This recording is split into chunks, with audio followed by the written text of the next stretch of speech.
Yo, what's up? Welcome to Kind of Funny Games Daily for Wednesday, March 17th, 2021. I'm one of your hosts, Blessing Adeoye Jr. Joining me is twitch.tv/Andy Cortez.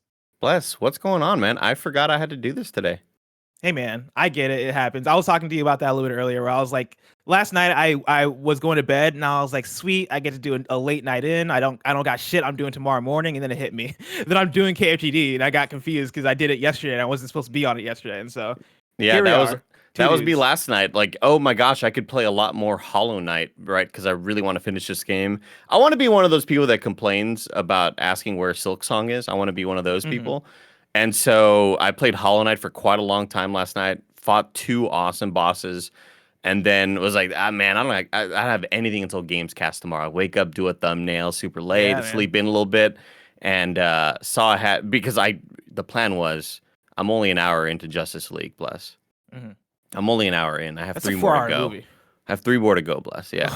So I can knock out maybe hour 2 tonight. We'll see how this goes, and then I've Games Daily. But I'm happy to be here. I like doing this every other week thing. It's really neat. Yeah, man. Happy St. Patrick's Day. I believe that's the thing that's happening today. That's why I got the green in the background. Happy St. Patrick's Day, everybody.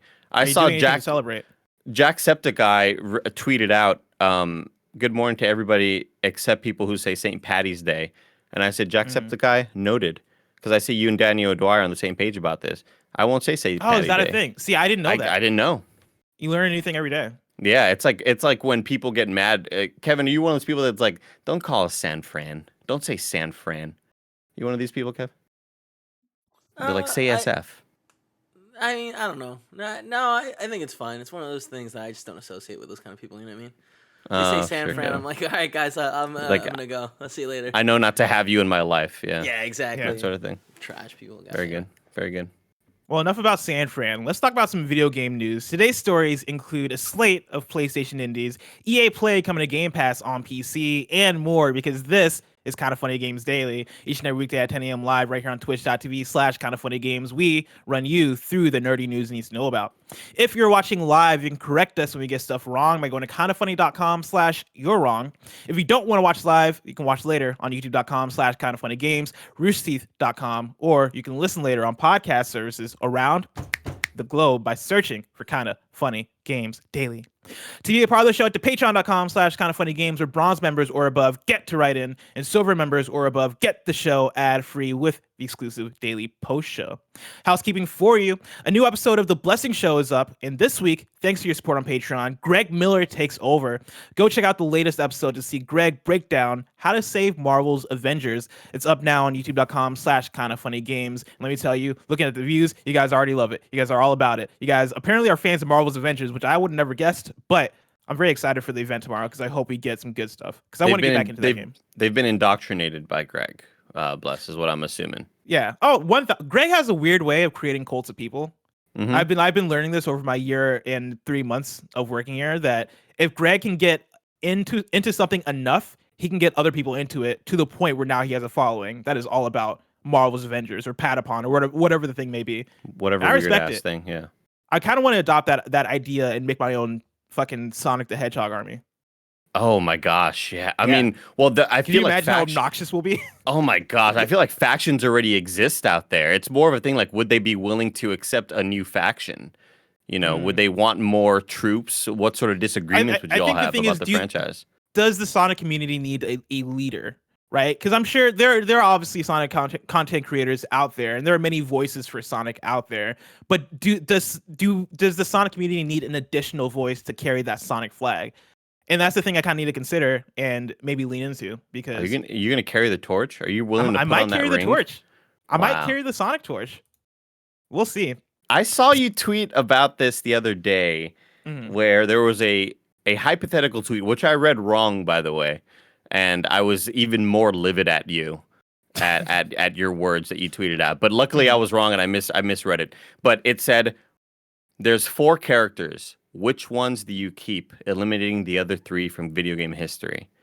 And it was Sonic the Hedgehog, Link, Mario, and Pikachu. So obviously like Pokemon in that franchise or whatever. And I read it wrong. I was thinking that you just have to eliminate one.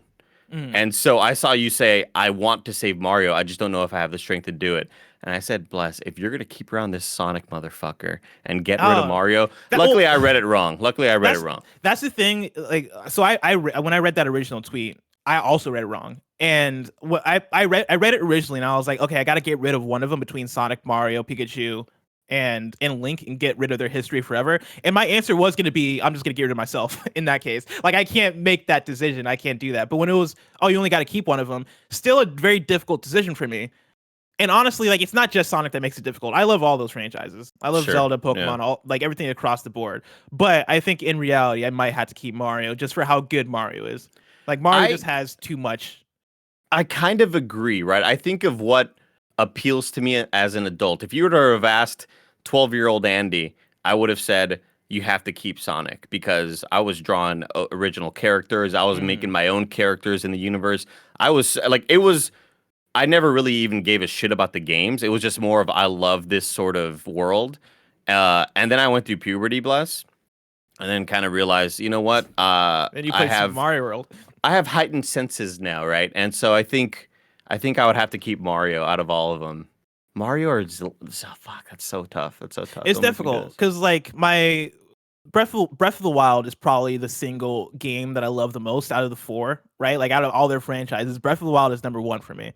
But Mario probably has a higher amount of games that I hold in my top 10, top 20, right? Like, I can point to Super Mario 64, I can point to Super Mario 3, I can point to Super Mario World and be like, okay, yeah, these are all games that I hold up there, versus for Zelda, it is Breath of the Wild, and then down the line, it gets to Twilight Princess and Ocarina and all that stuff. But it's balances. You know, what does it balance out for you? Checks and balances, Bless, you know. Checks and balances. Exactly. Speaking of checks and balances, some of you did a good job of keeping up with your checks and balances, and you became Patreon producers. So thank you to Mick at the Nanobiologist Abrahamson, Blackjack, and Trent Berrie. Today we're brought to you by Purple, Brooklinen, and Burrow. But I'll tell you about that later. For now, let's begin with what is and forever will be the Roper Report. It's time for some news. We have 5 stories today. Baker's dozen. Starting with our number one. This one is actually kind of 7 stories within one story. PlayStation is doing their indie spotlight today. They started this morning. I'm going to pull firstly from an article on PlayStation blog that's titled "Indies Take the Spotlight with a Day of New Reveals and Updates." This is written by Shuhei Yoshida, head of PlayStation Indies, in front of the show. Wow. Hi, everyone. One of the best parts of working with the indie game developer community is learning what goes into the experiences they are creating. Today, we're excited to have some of them share their stories with reveals and updates on 7 indie games coming to PlayStation.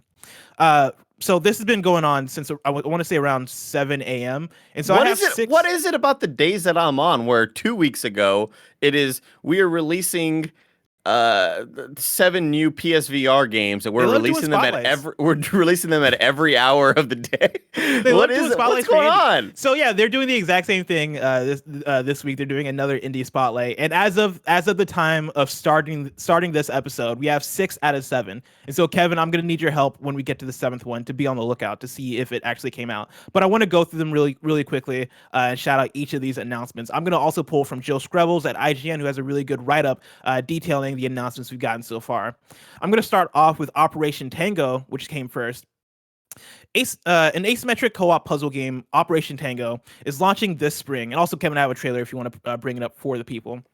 The spy adventure sees an agent player infiltrating locations while a hacker player helps them to do so. The game will also launch on PS5, as well as its previously announced PS4, Xbox One, and Steam versions. Andy, we're about to look at a trailer here for Operation Tango. Are you ready? Oh, yeah, absolutely. I have it up on my end. Also, I didn't know Kevin was going to bring it up. I mean, so far, as you're looking at it, do you have any takes, any opinions on it? Do you like it?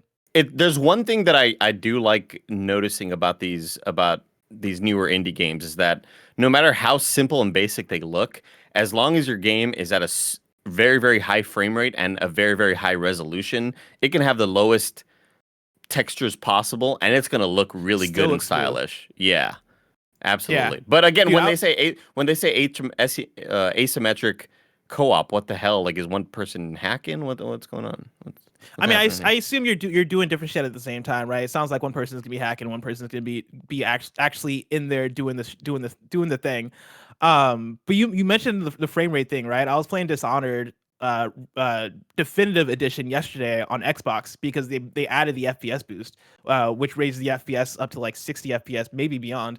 And dude, for a game that has such a distinct art style, the way that FPS just makes that game look so much smoother and so much better. It's incredible. It's incredible what FPS alone does to that. I was just talking to Tim about this because he did the same thing where he installed Dishonored thanks to Xbox Game Pass PC. And I mentioned to him that on a whim, I bought the BioShock collection on PC. And playing BioShock 1, the intro sort of area, and it's remastered, right? So it has been updated a little bit for the previous gen, not the 360 era, but Xbox One or whatever. And good lord, that game at a high resolution, playing at 1440p at an unlocked frame rate, with some of the updates to lighting, it just looks like a new game. So I love this trend that people are recognizing and realizing we don't have to be extremely photoreal to look good. We can be a 60 FPS and up game running at a very, very high resolution, 4K or 1440p. And this shit's going to look dope. And this looks awesome. Yeah, I had the exact same feeling when I was playing Dishonored yesterday. I was like, this feels like it's a new game. Like, this feels like it's a modern game, which is a crazy thing to think about. Next up, we got Chicory, A Colorful Tale. This adventure game is about a dog using a magical paintbrush to explore and solve puzzles. Was funded on Kickstarter earlier this year. It's now been announced for PS5 and PS4 release this spring. The game sees a world stripped of color, with the player asked to manually paint it back to life, offering personalization as well as puzzling. On PS5, the game will use the DualSense touchpad to control the brush with a left-handed option. And the developer has quote, added lots of soft texture rumbles, which makes the whole thing feel warm and cozy, like petting a cat. We're looking at it right now. It has a really cool paintbrush art style. This is a game that was announced before, but yeah, finally we're getting confirmation that it's coming to consoles with the release year. Andy, does this one do anything for you? It's really cute looking. I'm not sure. Oh, it looks like it. So the painting also changes a lot of the platforming, which seems pretty neat. Now, the idea that the rumbling will feel kind of textured depending on where you're brushing, I think is really, really awesome. And stuff that we hope to see more evolutions like that from the DualSense and that the HD rumbling that they have. I had to pull it up on separately because I just wanted to see it in its full res, because I know in Discord we're kind of looking at a bit of a fuzzier version. This looks cute as hell. It seems very puzzle-like, and I think it's definitely a game for Kevin. This looks like a Kevin-ass game. Yeah, honestly, there are a lot of announcements here that seem like Kevin-ass games. There's a lot of puzzle games. Puzzle games like our third announcement, Now Our Play With Your Food. Now Our Play With Your Food looks like a heck of a trip in the tastiest way. Published by the same company as Entitled Goose Game and coming to PS5 this summer, Now Our is a game where you play with your food and the game's music and sound will react accordingly. Using adaptive background music, Now Our's tunes and sound effects will shift depending on what you do to the extremely nice looking food in front of you. And then I'm going to pull a quote straight from the PlayStation blog that was written by the dev. Quote, perhaps the best example of physical instrumentation in Naur is the noodle harp. Make some noodles, arrange them to form an elegant slope or monster using the magnet, and freeze them. While there are many ways you could choose to play the harp, one of my favorites is simply letting a gyoza tumble down the sculpture to create a descending melody. This is another game that was announced before, but now we're getting a few more updates on it. And again, this game continues to look beautiful. This game continues to look hot. I'm all about it. I love the simple idea of if it's you playing with your food, having a good time. And yeah, I can't wait for this one. This feels like such the weird era PlayStation. This feels like it would have been a demo that you'd see at Best Buy when they're showing off the PS2 along with Tekken and what was that one? What was that fireworks game? Do you remember this fireworks game on PS2? It was a launch title. Fuck. I have to Google it. Was it like Kinetic? No, it wasn't Kinetica. That was a racing game, I think. I know exactly. Fantavision, yes. Yeah. This seems like weird era PlayStation, and I'm totally into it. It's very bizarre. Next up, we got Where the Heart Leads. Where the Heart Leads is a narrative game focused on decision-making throughout the life of one man. Developer Todd Keller from Armature Studios says the game is inspired by titles like Heavy Rain, Oxenfree, Xenogears, and Vagrant Story, and includes the influences of David Lynch, Wes Anderson, and Nicholas Winding Refn. It's out on PS4 and PS5 on July 13th. We're about to take a look at it here. Kevin's bringing it up. A surreal narrative adventure. Huh. Yeah, it's pretty neat. Yeah, it takes place in a 3D world, but they still have the dialogue boxes come up. I swear, the audio listeners are going to think I'm manifesting this thing where we just end up watching videos. Because I remember the last one. This is not a good audio episode, everybody. It's like, well, we're looking at new games and we have to kind of explain them, so it's difficult. But yeah, this looks very painterly, has a really neat style. And I don't fully understand what the hell is happening in it, Bless. Yeah. I mean, it does seem like one of those types of games, right? Like, it's very much a narrative, weird, surreal story, and so I'm sure you're gonna get more as you go through the game. I'm getting what's going on. I'm getting Oxenfree vibes. I'm also getting Kentucky Route Zero vibes with the way the dialogue is working, with the way the 3D is sort of presented, and you could tell it's gonna be one of those. It's gonna be one of them thinkers, Bless. I think. Oh yeah. You know, if you're not paying attention, you're gonna miss a key part of dialogue that's gonna lead to some really big story moments. Yeah. The fifth announcement we got is a game called Puzzling Places. Dive into the meditative flow of virtual reality puzzling. With Puzzling Places, you can put together 3D jigsaws of beautiful places from around the globe, all without cluttering your kitchen table. This looks cool. Now, this game looks like a Kevin-ass game. I want to know what Kevin's thoughts on it are when he's able to bring it up and actually look at it, because you're basically in VR. This is Google Earth. Yeah, and you're putting together puzzle pieces of buildings and structures and houses, and you're basically putting together 3D puzzles, like in a 3D space. Again, you're right that this is going to be a weird audio episode because it's hard to describe exactly like what the fuck we're looking at. Hey, but man, Kevin, like, does this one appeal to you? You know what I mean? That's true. Head over to youtube.com. It's kind of funny games. Give us the click. Don't be shy. This looks weird. I mean, I'm gonna be honest. Like, all of these games, like, feel like they're, still in development. Like, where this one, like, this hardly looks like a game. But also, I like that rock shit right now that's happening. That looks entertaining. I could see spending several hours doing this. Yeah. That's the thing, is that this looks like a really cool concept. I don't know if I would play this game yet. Maybe like somewhere down the line where we get the launch trailer and you kind of get to understand exactly how the mechanics work and how it's going to translate. I think that might be the actual seller. But at the very least, looking at what's going on stream and how nerdy this looks really cool. I'm down with the idea. I just, I'm not seeing a dash or a parry mechanic, Bless. So I'm unfortunately out. Our number 6 game is a game called Heavenly Bodies. Heavenly Bodies is a challenging, physics-based spatial puzzler coming to PS5 and PS4. Wrangle the hands and arms of a weightless cosmonaut and chamber your way through a collection of precarious, stellar scenarios where, without gravity, nothing is still, nothing is secure, and nothing is ever simple. Oh, wow. That dramatic pause. Yeah, you like that? The movement. Ooh. Ah, interesting. So the movement reminds me a lot of Mount Your Friends, or a game like Quap or something like that, where the physics are very odd and are probably going to be very frustrating, but you are essentially looking at an astronaut. You're not really in a 3D space. It's like basically 2.5D, and you are just controlling the astronaut's hands to kind of maneuver around a space station as your body's sort of floating.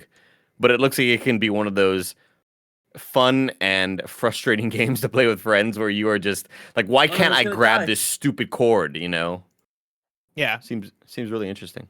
So right now I'm on the PlayStation YouTube channel trying to figure out what this last game announcement is, because they promised 7 and that was 6. And we got a new trailer for Disco Elysium, the final cut. And I might just assume that is supposed to be the 7th announcement. That's so funny because, Bless, this happened last time too. Oh my God, this happened 2 weeks ago, where we thought there was one more thing, and then Mick, and nanobiologist, was like, "No, that's actually it. They announced them all." Oh, people are saying that it's in 9 minutes. Okay, 9 minutes. Chat, keep updating me, because I'm trying to figure out if this Disco Elysium thing is the last thing or something else. Because Disco Elysium, we all know, like, we already had the date, and so that's not really new. new info. And we obviously know what that looks like. It's a game that's game been of out the before. year. It's a game of the year type game. Anyway, Andy's caught in a time loop. Yeah, for real, chat, for real. We'll keep our eyes on that one. But for now, let's move on to story number 2. EA Play is coming to PC Game Pass. I'm pulling directly from news.xbox.com, where they write, "We're excited to share with you that starting tomorrow, March 18th at 2 p.m. Pacific Time, Xbox Game Pass PC and Ultimate members will be able to enjoy all the benefits of EA Play on Windows 10, including more than 60 of EA's biggest and best PC games like Star Wars Jedi Fallen Order, FIFA 20, Titanfall 2, and Need for Speed Heat, as well as titles from some of EA's most popular franchises like Battlefield, Madden NFL, Command & Conquer, and The Sims. You'll get rewards each month from your favorite EA games. March rewards include Gold Team Fantasy MUT packs and an EA Play Celebration pack for Madden 21, an N7 weapon charm for Apex Legends, and more. And starting on day 1 of EA Play on PC with Xbox Game Pass, members can play the new-to-playlist title Star Wars Squadrons on PC and console. Master the art of starfighter combat in the authentic piloting experience, feel the adrenaline of first-person multiplayer space dogfights alongside your squadron, and buckle up in a thrilling Star Wars story. It's finally happened, Andy. We did it. We're here. This is actually a funny one because I want to say it was like literally 2 days ago where Roger McCorney was tweeting about how the PC Game Pass comparatively just was not standing up to Xbox Game Pass. And I remember seeing that, looking, and I was like, oh yeah, he has a point. Like PC Game Pass needs some work, and this feels like a really big step into actually putting in work into making PC Game Pass feel a little bit more substantial. It's a huge step forward, absolutely. And what's really funny about it is there are still other Xbox games titles that are not popping up on PC. And the ultimate wish, I think, and I hope we get it within the next year or so, is sort of cross-save, cross-play wherever you want. Because I still want the future of, I want to be able to play games on my TV, on my Series X, and then have that save pop up on my PC. And not all games do that yet, unfortunately, which is kind of a bummer. But funny, missing from this article, we don't see any message of Mass Effect except for the Apex charm, which I'm wondering if they are even going to release it on PC. Which one?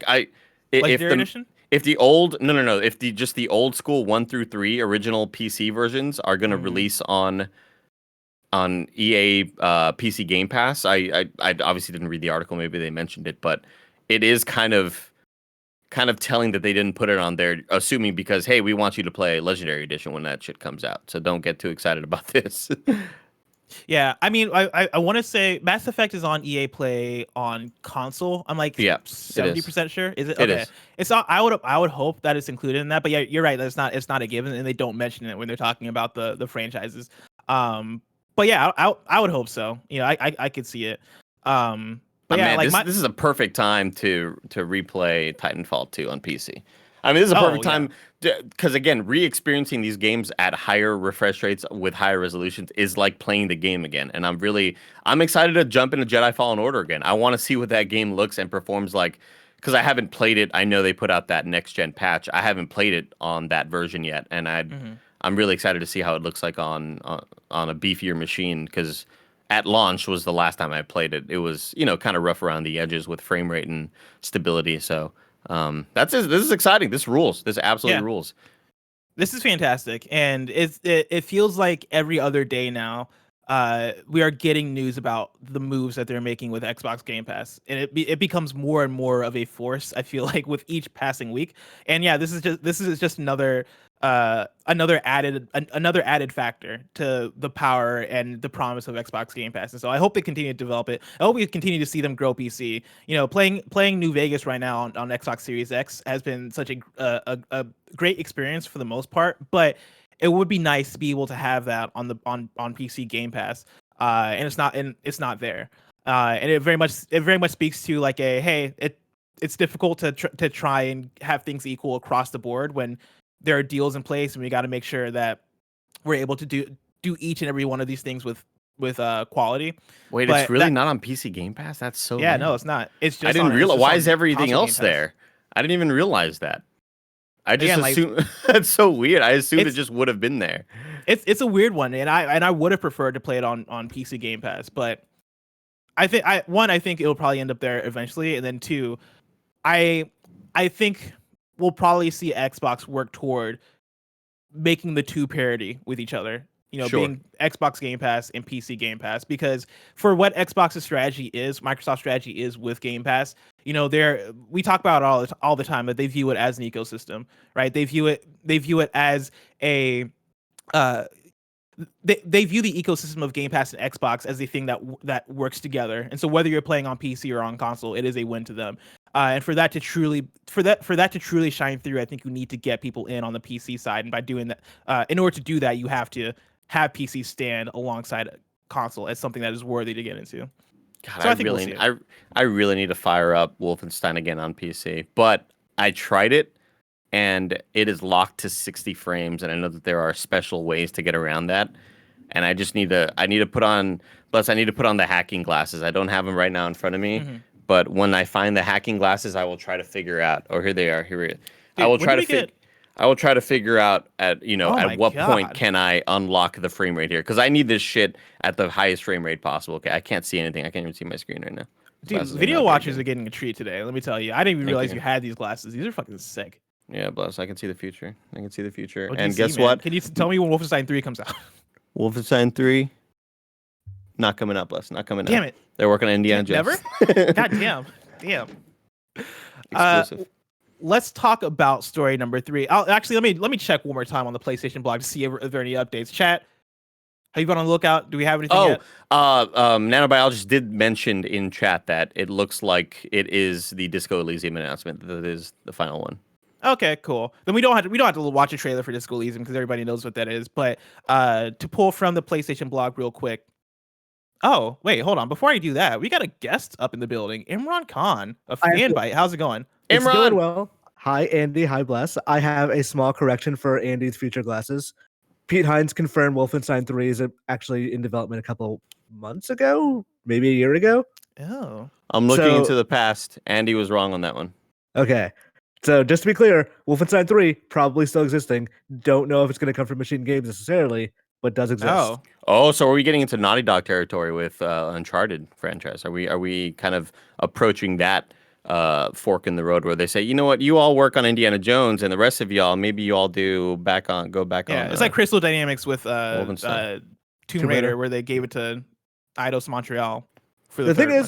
Which didn't work out as well as I don't think. That was to my credit, Imran, just a pure guess. Just a pure guess. Honestly, you could still be right. Maybe they did go like, oh, let's screw this Wolfenstein stuff. They better not, dude.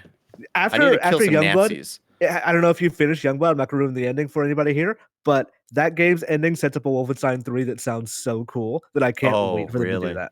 That was better. So would you say it's worth playing through Youngblood to just get that ending? No, watch it on YouTube. No, unfortunately. Youngblood, I had a Game Pass, so like whatever. Like at this point, you can play it for free. Who cares? But you probably have more stuff to do with your time than. Oh yeah, I gotta play Loop Hero, Imran. I gotta play Loop Hero. Every time I think about Youngblood, I get more and more angry at that game. I did not enjoy my time with Youngblood at all because it felt like they just didn't know. They were like, "Fuck it, we're gonna make a co-op game. We're gonna make it like Borderlands and maybe like a fucking looter shooter, but just not have any of the promise or any of the commitment to those mechanics." It was weird. It was a weird one. And also my fucking shit fell through the world multiple times for me. And ruined my progress in that game. God damn. If I had a nickel. That game fucking bummed me out because I love Wolfenstein. It feels like a game that was designed just for that like ending tease bait. And it's, keep in mind, extremely cool ending tease bait. But like, you didn't need to make an entire game for that. You could have just dropped a video or something. It's fine. Jeff Grubb is in chat yelling, play Loop Hero. Play Loop Hero, everyone. Okay. I can't wait to talk about it on Gamescast today. New Jeff Grubb leak just dropped. Play Loop Hero. Play Loop Hero. Summer Games Mess right there. Imran, I gotta get back to work. Bye, Imran. Love you. Bye. Looking through this PlayStation blog for the Disco Elysium stuff, it doesn't seem like there's anything worthwhile to actually read out here. And so if you're interested in more Loop Hero details, check it out on the PlayStation blog. But I'm not going to bring it up here. He never says I love you back, Imran. Wait, did he say he loved us? He never said. No, I said I love him, but he never. Oh, you said you loved him. I do that to Kevin all the time. Kevin never responds. Yeah, that's because I don't love you. Damn. So the truth comes out. Let's talk about story number 3. Activision fires dozens amid shift away from live events. This is from Jason Schreier at Bloomberg. Activision Blizzard Inc. fired dozens of people on Tuesday across various departments, including 50 employees who handle esports programming and other live events. The dismissals affect less than 2% of the total workforce, or fewer than 190 employees, said a person with knowledge of the matter, who asked not to be identified because the number isn't public. Also, among the cuts were employees at King.com, the makers of Candy Crush. The cuts signal that Activision plans a broader shift away from in-person events after a year of coronavirus lockdowns. Quote, players are increasingly choosing to connect with our games digitally, and the esports team, much like traditional sports, entertainment, and broadcasting industries, has had to adapt its business due to the impact the pandemic has had on live events, a company spokesperson said. U.S. workers will receive a minimum of 90 days severance and health benefits for a year, as well as, quote, job transition support, end quote, the spokesperson said. They were also given $200 gift cards to Battle.net, the Blizzard online game service. Last month, Blizzard held a virtual version of its annual BlizzCon convention that was more diminished than previous shows. Even as it reduces staffing in some divisions, Activision Blizzard, known for franchises including Call of Duty and World of Warcraft, gave an optimistic outlook for this year and next and said it expects to hire 3,000 people in 2021. Following that, Jason Schreier had a couple of tweets to add in a few updates regarding the story. Jason Schreier tweeted this, quote, more on today's Activision Blizzard layoffs. Dozens of people at the company were affected, not just in live events. In addition to 90-day severance and a year of health benefits, laid-off staff received ... $200 Battle.net gift cards, which was in the updated story. Activision Blizzard has originally announced that the layoffs were 50 people in the esports / live events departments, but the real number appears to be much higher. Person Familiar says it was less than 2% of total staff. 2% would be around 190 people. Andy, you keep up with Overwatch League. You keep up with you kind of keep up with BlizzCon, as I understand it, right? Right. You have a general familiarity with the live event stuff over at Activision Blizzard. Given the pandemic, given what we've had over the last year, does it seem like it makes sense that they're leaning off of live events? Does this seem like a shift that makes sense for Activision for you? I'm really confused about this because earlier this morning there was a story that popped up that I saw Golden Boy Alex Mendez, who has done casting and desk analysis for multiple Overwatch League events. He retweeted an article from Inven Global, and Inven Global, the title says Overwatch League to place less emphasis on live events in 2021. So I thought immediately that's exactly what this is. So I pull up that article while you're reading the rest of it, and apparently there was an update from Blizzard, and they sent the following statement to Inven Global saying, live events are still very much a part of both the Overwatch League and Call of Duty League strategies. We plan to get back to them as soon as it's safe to do and logically feasible. But with all of these layoffs, I'm very confused by all of this. I don't know if this means maybe they are going to lean on sort of outsourcing this work because, events companies do exist, Blessing. It's possible for Blizzard to say, you know what, maybe this cost doesn't make sense to us to do in-house and staff these people full-time. Possibly we look to other companies to maybe just run that live event and run this live event and run this Overwatch League match and run that Call of Duty League game or whatever. I am pretty confused by this because it seemed like it was fairly done, which really bummed me out because I've been to several Overwatch League events and I love being a part of that esports world, but I'm kind of confused by all of these mixing and mashing of words right now. Yeah, I mean, I think you're onto something as far as there's probably some shifting going around in terms of how they're going to go about live events. Like I could see them leaning off of doing it in-house and going to an organization that specializes in actually throwing live events, and relying on them. Because I assume there's a case of the last year of pandemic and work from home and not being able to do in-person live events maybe has taught them some things about the process that they're able to identify and look at and go, okay, we don't need to do things this way. We can actually do things this way because it turns out we save a lot of money by not having to do this by ourselves. I think some of that could maybe be the case, but I think there is, to your confusion, right? I think there is a little bit of, hey, there's more behind the scenes going on that they're not talking about or that we don't know. Jason Schreier mentions in this that dozens of people at the company were impacted, not just in live events. Yeah, not just live events, Yeah, which I think could point to, hey, we could use live events as the scapegoat for this thing, but really we're downsizing in general, for restructuring yet again. Yeah. Yeah. So I expect that to be the case. Let's lay off a bunch of people and then, blame it on other things. But yeah, this is absolutely a bummer because somebody just mentioned in chat how Philadelphia was in the middle of building out their esports arena that they announced for Overwatch League for the Philadelphia Fusion, and then pandemic hit. And the same with, I was in Dallas for an Overwatch League event about a year ago now, around February, and they had just sort of started this esports arena, which is, about the size of a concert hall. Like, it's a fairly big place, but it's definitely not, you're not going to go watch an NBA game there. It's definitely not that big. And I just cannot imagine what going through all that has been, where so much plan and prep goes into building an esports arena that isn't necessarily a guarantee, because I went to a couple of the Overwatch League events when they weren't in these big homestands, right? Overwatch League has these things called homestands where it's a big blowout event where they say, hey, for this weekend, Dallas Fuel, Overwatch League puts all the focus on Dallas Fuel, and they say, hey, a bunch of teams are going to Dallas. We're going to pack this arena for this weekend, right? And it is very, very packed. But when there's not these homestand events, they would play in the Burbank studio, which I believe either Jimmy Fallon or one of these Tonight hosts would be at. Mm-hmm. And it's a small little dinky stage, and it looks awesome presentation-wise, but you'd struggle to get more than 40 people inside the stands. And so I feel like a lot of this stuff could be a blessing in disguise to say, maybe we don't necessarily need to put this big of a focus on live esports events or especially for things like Overwatch, when we can't get people regularly to be there week after week. I don't know, man. It's all such a sad thing because I love these esports events, and I hope we get to see them back in some sort of serious way, not just online anymore, Yeah.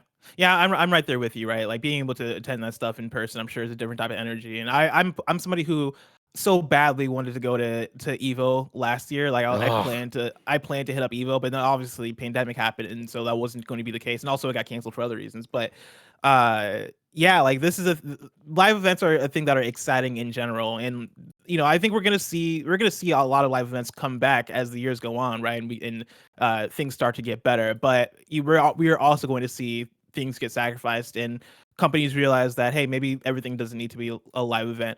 And yeah, again, like, this is a bummer, right? For the reasons you mentioned, but then also for the fact that a lot of people are seeming to have lost their jobs, and it sucks.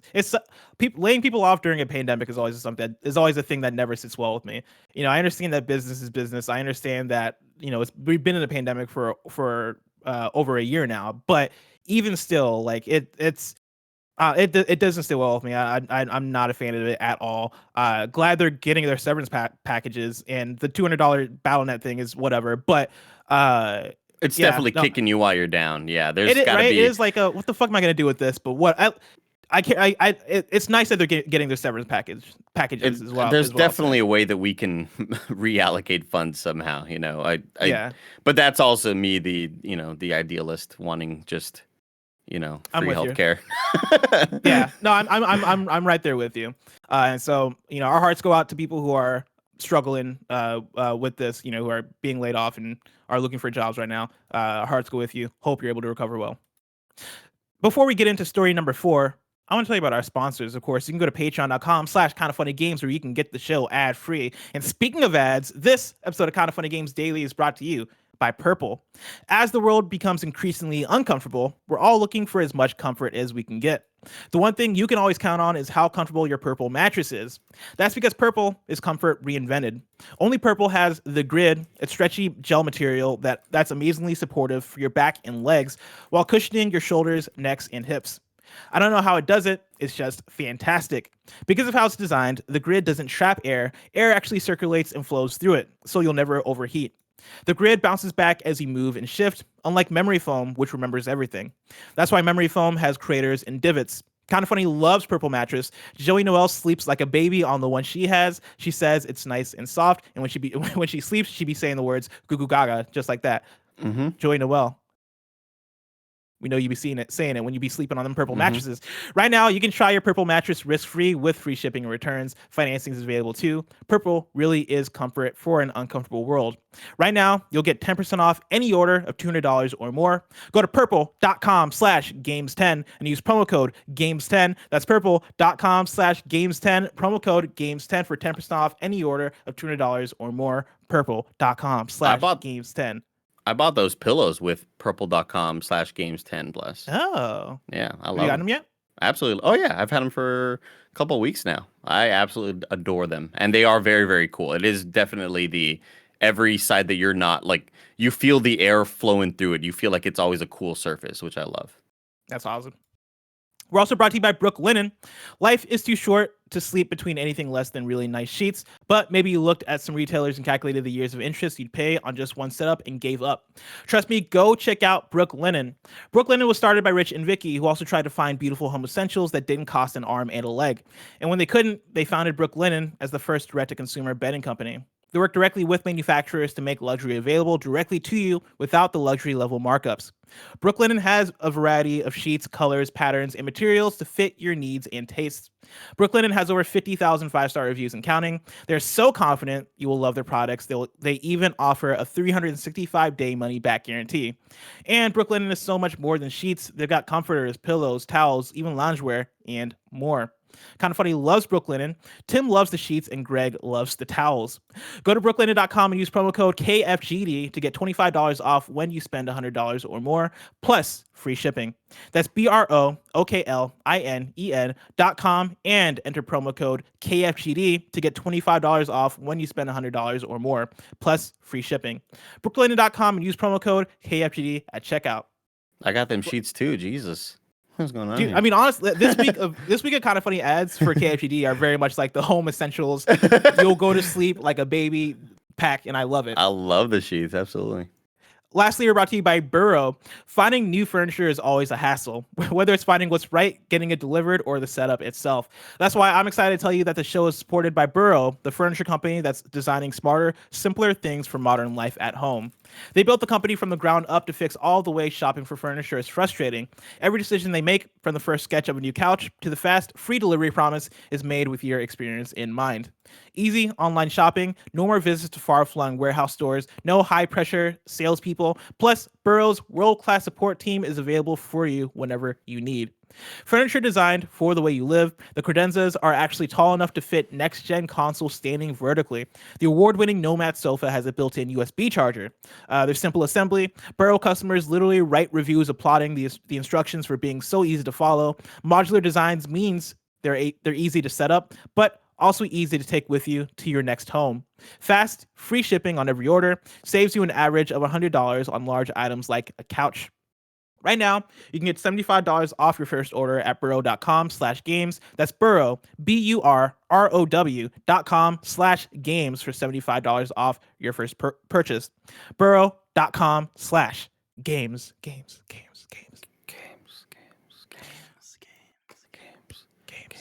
Kevin, can you put us all in stereo, please? I really want to realize this future one day.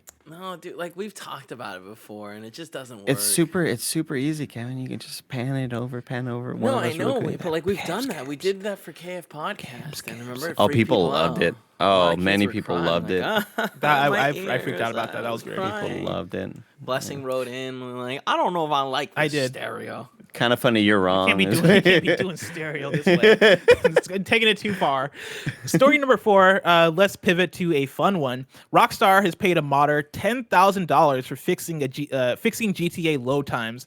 This comes from Cass Marshall at Polygon.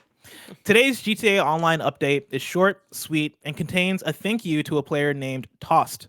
Rockstar is also awarding Tossed with $10,000. The reason for this reward, after logging in to try the newest heists, Tossed became so frustrated by the load times that he proceeded to hunt down a solution to one of the game's most enduring problems.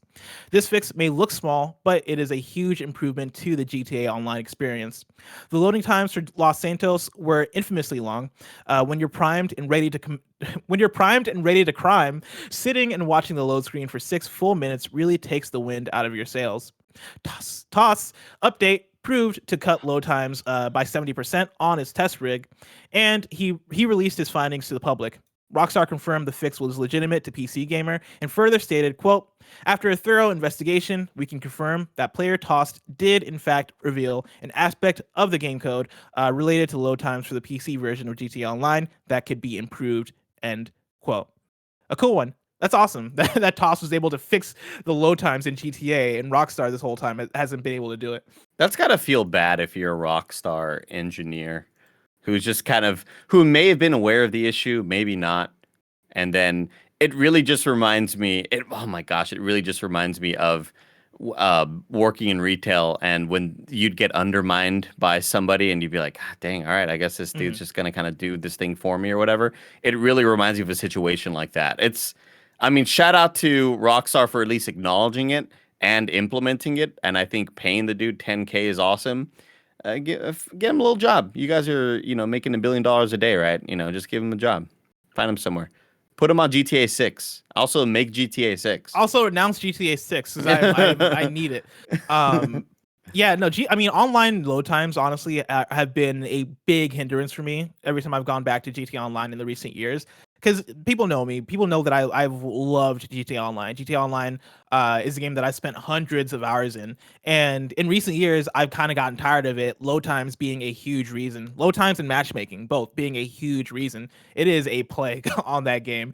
And as we've gotten further in the PS4, and now that we're in the PS5 generation, right? Like I have such a lower tolerance when it comes to that type of shit. And so for the times I've tried getting back into GTA Online, load times have been the thing where I'm like, I can't do this, man. It takes forever just to set up a match. It takes forever just to match with a friend. It takes forever just to figure out how to get this lobby thing to work. And so shout out to TOS for doing God's work. I hope they implement this on console too, because console load times also aren't the best at all in GTA Online. And I hope GTA Online 2 and GTA 6 get announced soon because I want it. I'll never forget doing a lot of GTA for party mode and not having the most experience with GTA Online. Like, granted, I played a lot of GTA Online when it launched in 2013, 2014 or whatever. And when we would do GTA for party mode, I never knew, is this the game or is it just broken? Like, we don't know right now. We've been loading into this match, into this race forever, into this little deathmatch thing we're trying to do. And yeah, I hope they find an implementation for that or some sort of fix for consoles, because it's pretty bad, and I'm glad that bad. 70% down is massive.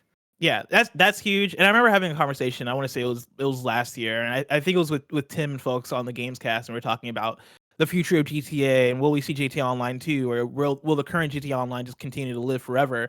And I'm very much of the mind of, I think we're 1,000% going to see a GTA Online 2 because I think you just got to rework it from the ground up to actually get things working to a decent standard, because there's so many things that are just fundamentally broken in terms of getting into events, getting into the missions and the shit that you want to get into, and setting all that stuff up. There's just so much stuff that I think is wrong on a fundamental level that it has to be easier to just start from the bottom. And kind of reminds me of Nintendo just rebuilding their whole networking, rebuilding their whole philosophy and tech for playing online games, which is what's necessary. And I definitely hope Rockstar does that too, because you can't keep building on top of unstable ground. Story number 5: Stadia is losing one of its few exclusives, Super Bomberman R Online. This is from Matt Wales at Eurogamer.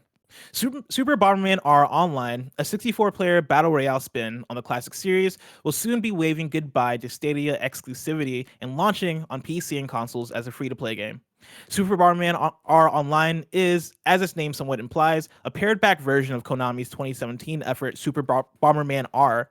This updated version, which initially launched as a timed Stadia exclusive last August, jettisons the original story campaign and various multiplayer bits in favor of a single, online-only 64-player battle mode, imaginatively titled Battle 64.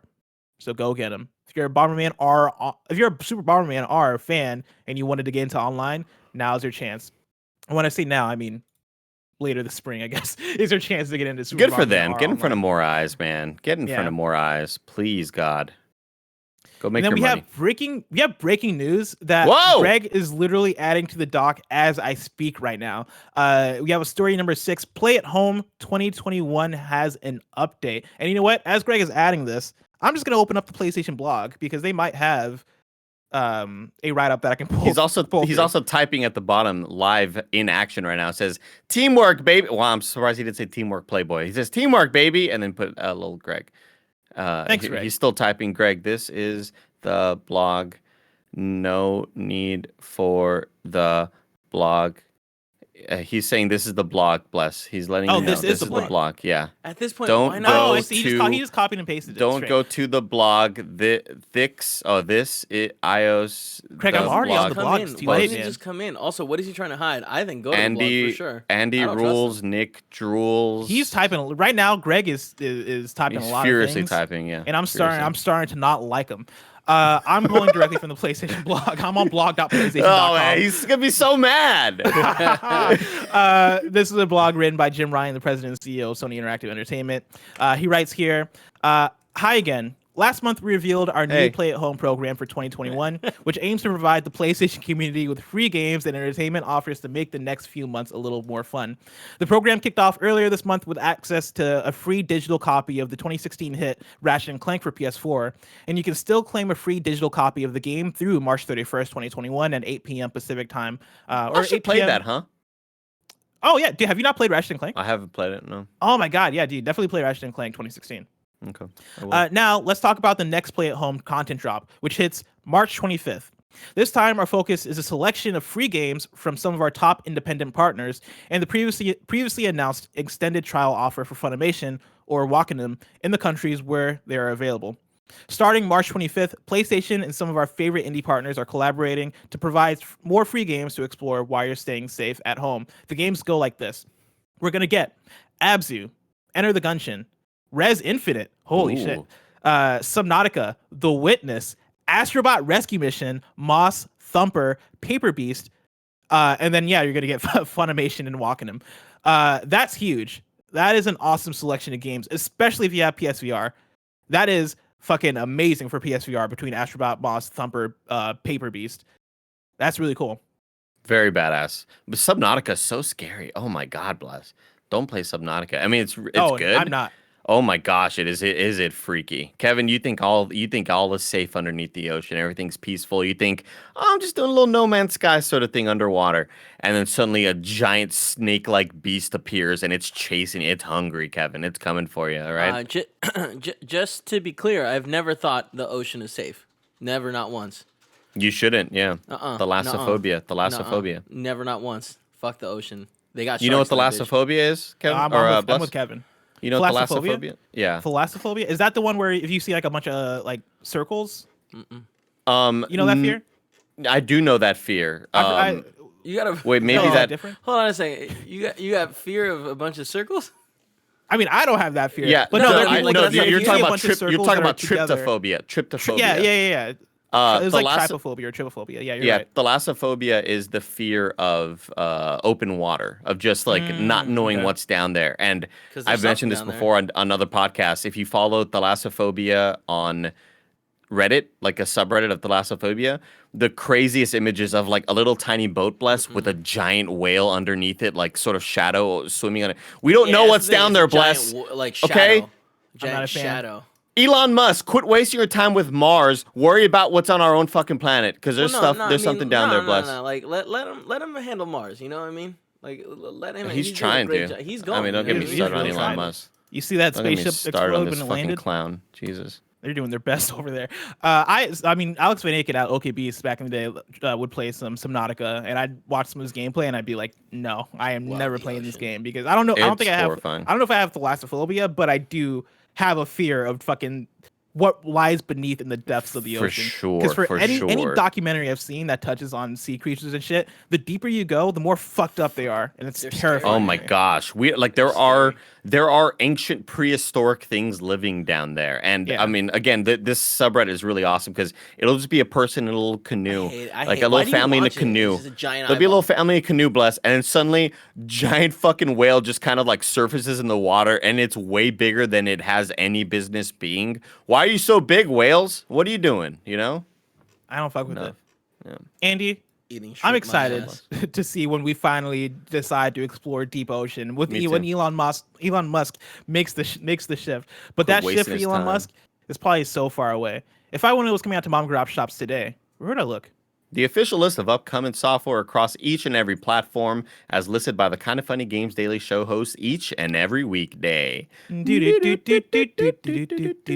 Yeah.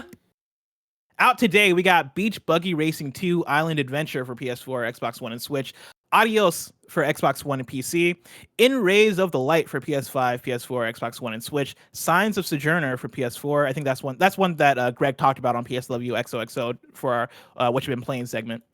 Dungeon Defenders Awakened for Xbox One. Under Depths of Fear for Switch. And then, this is a fun name. Ez-Tuan Reboot R for PC. That's spelled EZ2ON, all one word, reboot :R for PC. What was the first one? Did it get rebooted? Oh yeah, no, I mean, it might be as one on. I remember the cartoon Reboot. I do remember the cartoon Reboot. Yeah, that was cool. It's a fun one. Remember Code Lyoko? 3D. Oh, I do remember Code Lyoko. Do you remember? No, never mind. This is way too old for you, Bless. I'm gonna really date myself. But back in the day, when Johnny Quest came back, right? Johnny Quest is an old cartoon. I never watched it. I was way too young for it.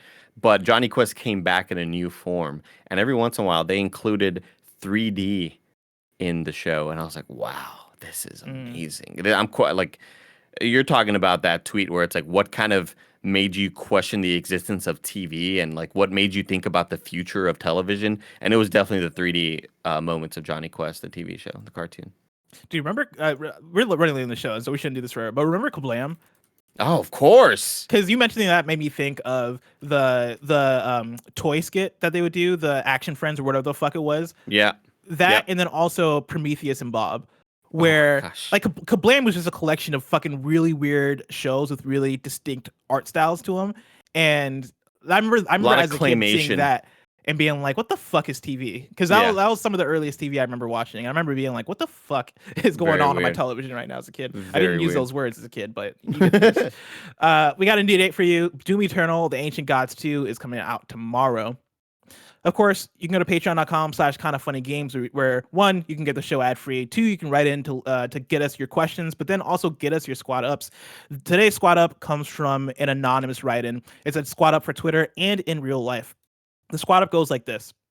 Yesterday, the United States lost 8 more lives to racism against Asian Americans, all in part due to a white man who, quote, wanted to eliminate a problem. Enough is enough. I sincerely ask that squad up today be devoted to this growing issue of racism against fellow American citizens, propagated by and racist and bigoted news media who keep putting the blame on their fellow U.S. citizens. Please go to anti-Asian violence resources to donate, educate yourselves on how to fight anti-Asian hate, and sign petitions to condemn and eventually stop these terrible acts. Thank you. The person dropped a link. I'm going to put the link into the YouTube description. I'm sure that'll also be in the podcast descriptions. But this has been a thing that's been breaking overnight, right? Because we got the shooting that was in Atlanta, right? And people have been speaking out, and I think people have been speaking out in a very great way, sharing links, sharing ways to get involved, sharing ways to donate. And I stand 100% by this anonymous write-in, right? Like, if you're able to give, if you're able to do something, speak out, do something. Give to the cause, be vocal about it, because this is unacceptable. This has been breaking my heart over the last. It is white supremacy. Let's just call it what it is. Quit trying to shy away from the issue. It is people trying to eliminate a problem, just like you mentioned. And yeah, it's absolutely disgusting. And this is what happens when the most powerful person in the world calls it the China virus. This is the sort of thing that you get. And so, I retweeted a tweet last night from the Kind of Funny account that Alana Pierce put on Twitter, and she's also doing some fundraising as well. To shout out to Alana, who's always just thinking of others. So absolutely disgusting, terrible shit, terrible. Yep. Also, like, if you're in the community and you want to stand by any of this hate shit, if you want to stand by any of this racism, if you want to be part of the problem, like, we implore you to go away, right? We don't stand by any of this. We don't accept this. This is bullshit, and people should stop. So yeah, let's go to kindoffunny.com/you're wrong, where you write in and let us know what we got wrong. as we got it wrong. That's always a difficult transition to make, right? Where you're like, man, fuck this shit, but also we got to get along. We got to get along with the show for sure. Let's see here. That's what you make the transition with, like sort of the same kind of tone, is what I've noticed. Like in the NFL, when somebody gets hurt, they play like the sad music. Bless. I don't know if you've ever seen that or whatever, because it's always like. But if someone gets hurt and they're like, "Oh fuck, this guy's knee is destroyed. He may not ever see the field again for like 3 years." Let's cut to commercial, and they play a softer piano version. It's like a very somber thing. So, Nanobologist writes in here and says, "Bless, the Disco Elysium announcement was that it got a release date, is getting voice acting, and is getting extra content. Thank you to the Nanobologist for that." I'm not in the game. Fuck, I really thought I was gonna be in it. I didn't realize it didn't have a release date. I guess it must have only had a release month. But there you go. People are writing in with the breaking news, which we already covered for Play at Home. Greg Miller for real says, missed the stinger on the PS blog post, but there's more to come later this spring. Horizon Zero Dawn Complete Edition will be available for free download between April 19th, 8 a.m. Pacific, and May 14th, 8 a.m. Pacific. There you go. 8 p.m. Sorry, 8 p.m. Pacific. Yeah, a lot of people wrote in about that too, and so thank you for that. Horizon Zero Dawn. This week's hosts for the rest of the week for Kind of Funny Games Daily go like this. Tomorrow, it is me and Parris, and this one will be after the Square Enix press conference that's going on tomorrow morning, and so expect that episode to go live around 11 a.m. if you're watching live on twitch.tv/kindoffunnygames. And then on Friday, it is Greg and me. That's right, back at it like a bad habit. Weird energy. We're doing it. We're bringing it back, baby. If you're watching this live on Twitch right now, after this is Mike and Greg playing what I assume is Star Wars: The Old Republic. Does that sound right, Kevin? I believe it is. Oh no, Kevin's gone. He's dead. Rest in peace. Oh, there he is. There he is. And so if you want to watch some of that Star Wars: The Old Republic goodness, stay tuned for that. Of course, this has been Kind of Funny Games Daily, each and every weekday live right here on twitch.tv/kindoffunnygames. We run you through the nerdy news you need to know about. We have a Patreon post show for those that are subbed at the silver level of patreon.com/kindoffunnygames. So stick around for that. Otherwise, until next time, Game Daily. Bye, everybody.